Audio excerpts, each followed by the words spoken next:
जी अस्सलाम वालेकुम स्टूडेंट्स। आज हम पढ़ेंगे डाइजेशन एब्जॉर्प्शन ऑफ कार्बोहाइड्रेट। कहते हैं कि कार्बोहाइड्रेट की डाइजेशन और एब्जॉर्प्शन कैसे होती है। तो कहते हैं कार्बोहाइड्रेट इन डाइट में कैसे होते हैं। कहते हैं कि dietary carbohydrates are polysaccharide, disaccharides और मोनोसेकेराइड।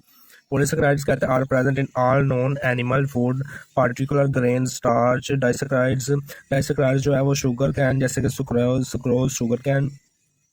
डाइसेक्राइड इसके अलावा लैक्टोज है, वो कहता है कि डाइसेक्राइड्स लैक्टोज। तो अदर कार्बोहाइड्रेट वो कहता है amylase, glycogen, alcohol, lactic acid, pyruvic acid and pectin, dextrose है। डेली रिक्वायरमेंट कितनी है इसकी। तो कहता है कि डेली जो है वो 380 से 800 GM of day in which respective 50 से 60% ऑफ द डाइट, 50 से 60% ऑफ द डाइट में ये होते हैं। फिर वो कह रहा है कि डाइजेशन ऑफ कार्बोहाइड्रेट कैसे होती है। तो डाइजेशन वो बता रहा है, कहता है कि during the mastication food is mixed with saliva which contain enzyme pateline alpha amylase secreted from parotid gland. These enzymes hydrolyze starch into disaccharides, maltose, and other small polymers of the glucose containing 3 to 9 glucose molecules. Starch पर alpha amylase या पटेलिन ये जो है parotid gland का enzyme है। ये enzyme अमल करता है तो ये माल्टोज, ट्राइओज और अल्फा डेक्सट्रीन्स में तब्दील हो जाता है। कहता है कि in mouth only 3 to 5% of all starch eaten can be hydrolyse because of food remain in the mouth for a short period after the food is swollen and digest into the stomach.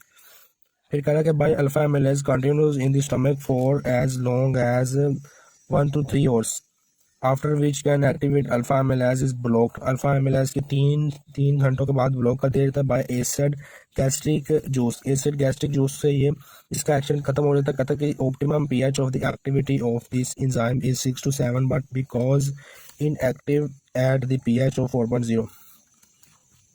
आगे उसने इस enzyme की pH बताई। कहता है कि small intestine the potent pancreatic amylase act on the intestines polysaccharide the similar the function to salivary amylase but powerful. 15 से 30 minutes after the chyme enter the duodenum and mix with pancreatic juice all starch is digest. अगर इसको flow chart के जरिए से देखते हैं तो आसानी से ताकि समझ आ जाए हमें। तो कहता है कि पहले स्टार्च होता है जो खुराक खाते हैं हम, पॉलीसेकेराइड ग्लूकोज कार्बोहाइड्रेट स्टार्च की शक्ल में होते हैं हमारे मुंह में।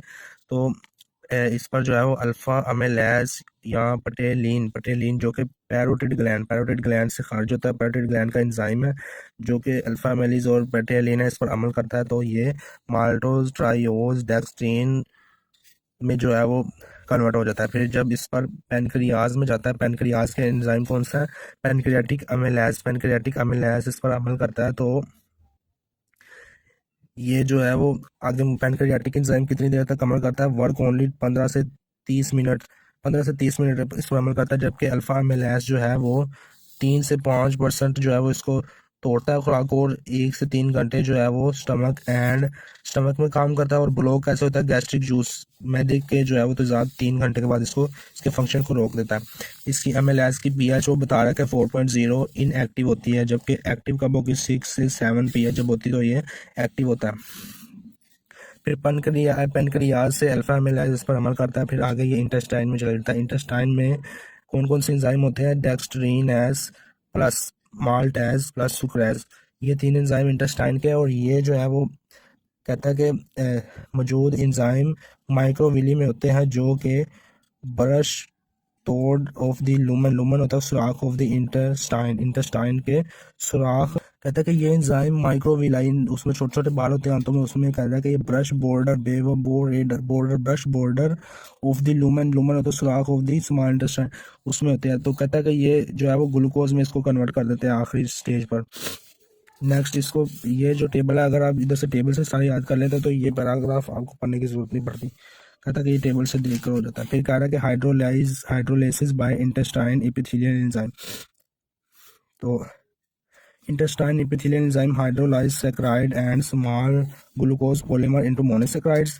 इंटेस्टाइन के जो सेल्स हैं वो इसको मोनोसैकराइड्स में तब्दील कर देते हैं। These enzyme which include lactose, ये एंजाइम जो है वो है lactose, sucrase, maltase, and dextrine are located in the numbers of the microvilli of the brush border of the lumen of the small intestine. ये वाला एंजाइम जो है वो उसने बता दिया आगे। अब कह रहा है कि एब्जॉर्प्शन ऑफ कार्बोहाइड्रेट्स, एब्जॉर्प्शन कैसे होती है, कहता है कि ग्लूकोज एंड गैक्टोज इज coupled जुड़ जाना with the active transport of sodium. Carrier protein have acceptor sites of the glucose, galactose, and sodium. Fructose is transported by facilitated diffusion. The transports monosaccharides then move out of the epithelial cell by facilitated diffusion and enter the capillary of the villi from the finally the general circulation.